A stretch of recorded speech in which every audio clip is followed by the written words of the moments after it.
ngaso sonke-ke isikhathi kuba ne-sacrifice, ayikho-ke into engena-sacrifice. My advice is it's not too bad. Kodwa khona i-sacrifice iba khona. Ngizokuchazela while the show goes on ukuthi kanjani. Angazi noma abantu bake benothise le ndaba, kunama-cases la kuthiwa imbuzi yakomunye umuzi ayidliwa this, imbuzi yakomunye umuzi akufanele ayidli that. Kuye kubekwe ama-reason. Kuyasebenza-ke leyo nto esithwaleni sey'dlozi.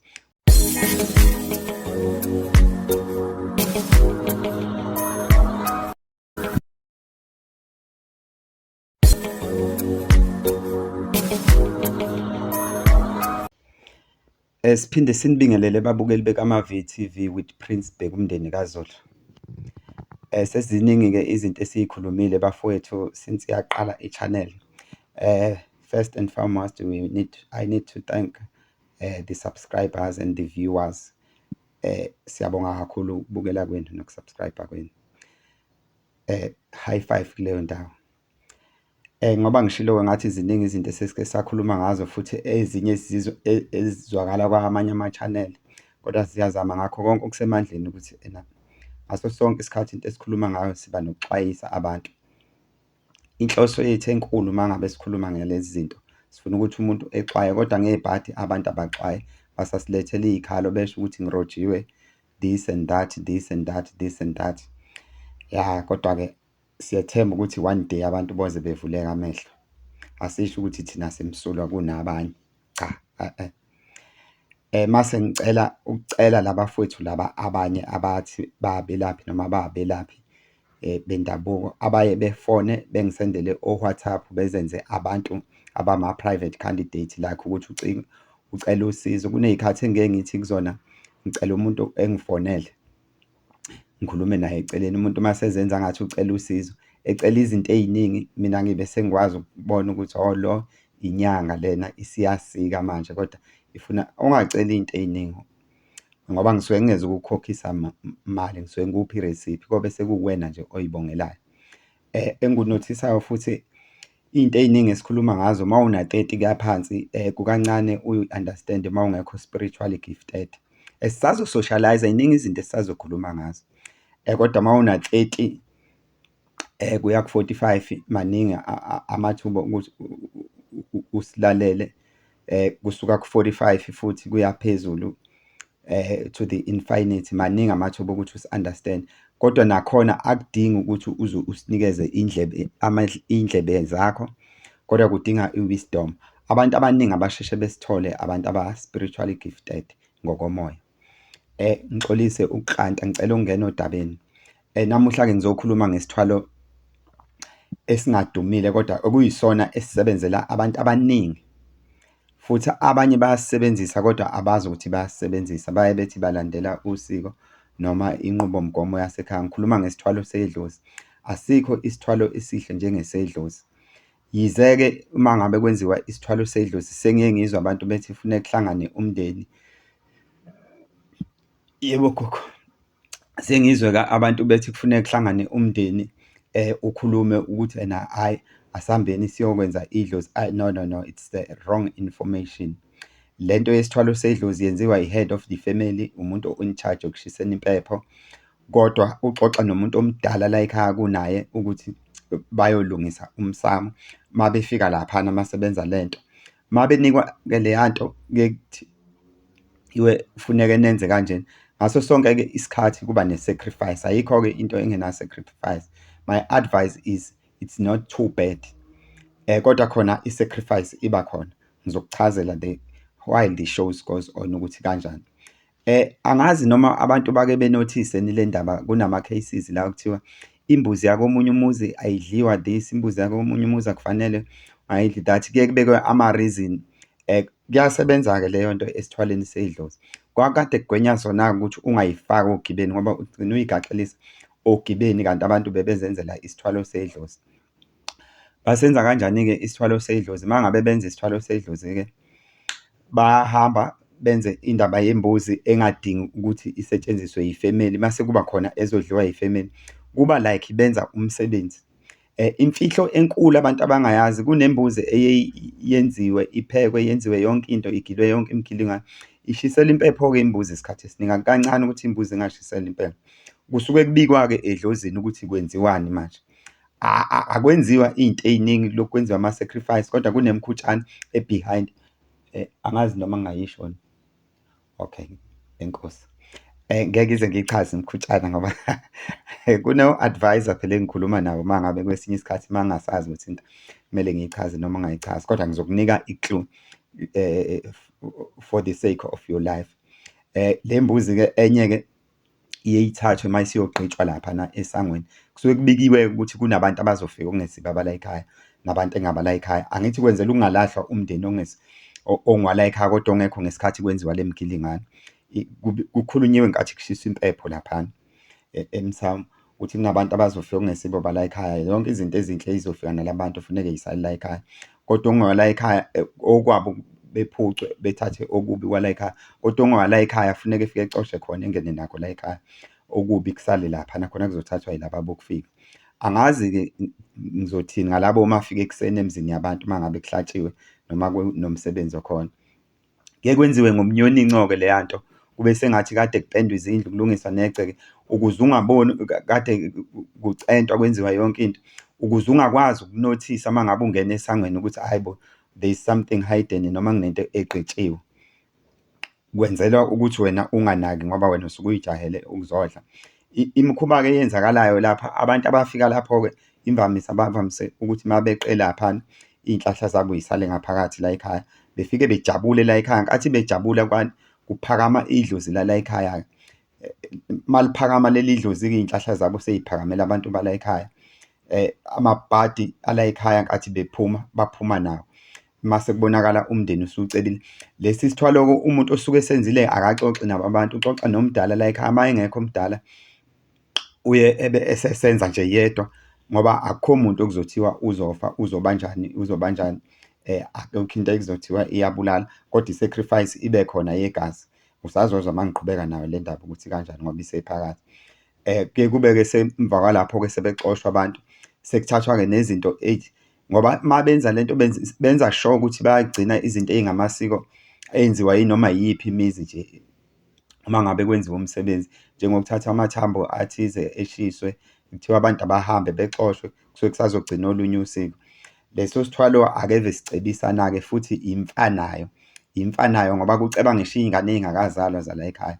Into ehlupha ngayo ukuthi umuntu uma sengasichazeli abantu bala ekhaya ngendlela eyiyonayona, njengokuthi ubani osezoba in charge endabeni yokushisa impepho, uthole ukuthi umuntu akasachazi kabanzi, uyafihla. Kanti uma echaze kabanzi akuze noma alandelayo belokhu belandela inqubo le yayenziwa ekuqaleni, ngeke kuphinde kube nesihlupheki la ekhaya, ngeke kuphinde kube nomuntu ohluphekayo. Kodwa khona kuyaba khona ogcobho abatshengisayo ukuthi there is something wrong ngendaba yedlozi, ngoba kuyenzeka ukuthi abanye bethi bayateta kushona abantu, kube ney'ngane ey'shintshe esithubeni nje, iphazamiseke emqondweni. Uma ngabe-ke singalandelanga ngendlela ema engasekho lo wayesiqalile, ngoba phela udlulisa akasho ukuthi isithwalo emndenini, uye esho ukuthi la ekhaya uma senza umsebenzi senza kanje. Lo mndeni-ke funeka uhlezi uba nesikhathi esithize okalelwe sona ukuthi wenze umsebenzi, ngoba uma ungawenza umsebenzi kungafa umuntu, futhi akuzukukhomba ukuthi kuzofa abanye. Ngafa ngisho yena lo okuyena owahamba walanda lesi sithwalo. Ngafa kwasayena uma bengasawenza umsebenzi, kodwa uma benza umsebenzi basuke bewenzela abadala. Futhi kumenywa abantu bayabusa-ke ngendlela eyisimanga lapho, bayabusa ngendlela eyisimanga ngoba phela usuke ikhona imali la ekhaya.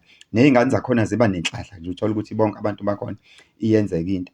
Uthole ukuthi uma sedlulile-ke emhlabeni sekukhona abasele, abanye bayaphuma imizi yabo bayahamba bale. Asifuni-ke ukudwengulwa lesa sithalo ukuthi uhambe naso ngoba nakho kwanika wena umgomo waso. Siyingozi-ke lapho, yize-ke ngithe ekuqaleni asinamngozi ngoba kwanika wena umgomo waso usufuna kuceba iy'ngane zonke, siyawujuqa umndeni ngoba wena usuke usuzenzela wena. Futhi uma ngabe khona nisasenza nomndeni kulo owashiyelwa ukuthi kwenziwa kanjani, uma ngabe engasayilandeli indlela yakhona ngendlela yakhona, lowo mndeni uhamba njengamagwinya ashisayo, ushona ngokulandelana ngendlela ethusayo ukuze kusolwe abantu ukuthi there is something wrong. Kanti leya nto ifuna abantu aba-careful, ifuna abantu aba-careful kakhulu leya nto. Ngicabanga ukuthi abantu baya-understand-a-ke, okunye kwakho bayakwazi kodwa bebengazi ukuthi kunesithwalo phakathi. Bengikhuluma-ke uma ngichaza ngendaba yesithwalo sedlozi. Okay, right. let me continue with another topic engithe ngizokhuluma ngayo. Ngifuna ukuzokhuluma-ke manje ngesibethelo somuntu wesifazane uma ngabe ubethela umfazi or else angithi unkosikazi wakho. My friendly advice is this: in our days, this is not a good things. This is not a good things. Umhlaba usushintshile, kodwa ekuqaleni kwakuyiyona ndlela eyayisetshenziswa. Ngeke ngichaze-ke izinto ey'ningi. Uma unkosikazi-ke uma ebethelwa, ubethelwa ngembuzi endala. Ungangibuzi ukuthi ifakwa ini nani nani nani nani nani. Imbuzi endala esinephunga elibi. Kwenzela wena uma uthi uyakhuluma naye umuzwe enaleli phungana. Kusetshenziswa nemithi enzima-ke laphana, enomthwebulo ngisho inhlahla yakho, ukuze uma ngabe uke wazama nje ukumshela, angikhulumi uma ulale naye ungafa nokufa. Uma uke wazama nje ukumqomisa, musothwebuleka iy'nhlahla zakho, mase amabhadi eze kuwena. The time amabhadi eze kuwena, njalo la ohleli khona kunemithi ejulile esetshenziswa laphana, okungathatha isikhathi uma ngayichaza, kanti angivamisile ukuchaza kakhulu ngendaba yemithi. Njalo wena uma ngabe uhleli nabantu uthola ukuthi bayaxabana nayo ngaso sonke isikhathi, leya nto-ke ihamba nesichitho, ngoba leli phunga aliziwa umuntu ongaqomisi kulo makoti, liziwa uqomisa uma selisuka linamathela kuwe, uthi uma uphakathi kwabantu musunuka kanjena wena, abantu bexabane nawe, uba uphunga lomzondo, abantu beze bekhulume bethi engenizweni ubani ukuthi unephungana elingacacile nje, kanti hhayi usuke ushawa yileya nto leya. Ithina-ke esaziyo abekho nabantu kasebethe xaxa, bancane abantu abanele information. Uthole ukuthi ngisho kuhlangenwe nje iy'nsizwa, wena unesigcwagcwanyana, kunokuxatshwana nawe kuze kubuze abantu, wenzeni ubani, wenzeni, ngoba akazenze lutho, kanti leya nto leya yakunamathela. Ngicabanga abantu kuyezwakala-ke ukuthi ngiqonda ukuthini. Into ehlupha ngayo-ke leya nto umakoti uzefe nayo, ngoba phela kusuke kugwenya ishwa lokuthi umakoti eqome ngaphandle, egcine enengane yangaphandle la ekhaya, kube kwaziwa ukuthi ingeyala ekhaya. Kuqhamuka lapho-ke amavezandlebe nemidliwa, into ey'kanjalo, nabantu abathakatha bathakatha kalula mase kunengane yesibongo sangaphandle. Into eyenza ukuthi kube yimfanayo leyana ukuthi umakoti eze layinilelwe yigodi, yingoba kusuke kugwenywa ukuthi umuntu engayitholi esenengane yangaphandle. Ngoba phela ngeke sikufihle futhi ngeke siqamba ma sikuphike ukuthi ukuba umakoti ekugangele ekutholela ingane yangaphandle kuyichilo nje kukodwa lokho, uwumnumzane noma uwubaba, kuyichilo elibi kabi kabi. Ngicabanga abantu kuyezwakala bakithi kuleyo ndawo. Mase ngifuna-ke ukuyochaza laphana, abantu bayakhonvinseka, abantu beveza ku-social media. U-social media unomngozi-ke when it comes to ubunyanga, ngoba vele kuvuka umuntu ekuseni nje elalela izinto ey'khulunywayo mase esuka ezotsho uyinyanga. Please take note, abantu bayafaka ama-question ukuthi hawu lezi zinto okhuluma ngazo wena uzenzile. No, asingayithathi personally guys, asingayithathi personally. Uthathe i-advice, uma ungahambisani nayo uyiyeke, futhi ungakhulumi ukweyisa kuma-comment. Angisho ukuthi siyakusabisa noma kuzokwenzakalani, kodwa nje ungakhulumi kwedelela, uhloniphe abanye abantu, ngoba umhlaba mncane, asazi ukuthi ngelinye ilanga kokwenzakalani esingalazi nathi. Ngifuna ukuya kulo leya daba-ke labantu laba baveza izinto engathi iy'julile. Ngiyabona bakhuluma ngazo, khona ay'vezayo nje behambe bethi ophahla benza ini kanjani kanjani, benivezele yonke into. Bekuvezele-ke bephahla, abanye bephahla emfuleni, beshutha, benza imigilingwane, izinto nawe oy'bonayo ukuthi eyizibucayi, ziyimfihlo futhi. Ngifuna ukukutshela-ke namuhla, you must be careful, vula iy'ndlebe zakho. I-scam leyo nto. Umuntu uzobuza ukuthi yini ngithi i-scam, ngoba le nto le ijulile ngale ndlela exaka ukwenza, yini beyivezele umhlaba wonke bese bethi izosiza wena. Amanga lihlaza cwe.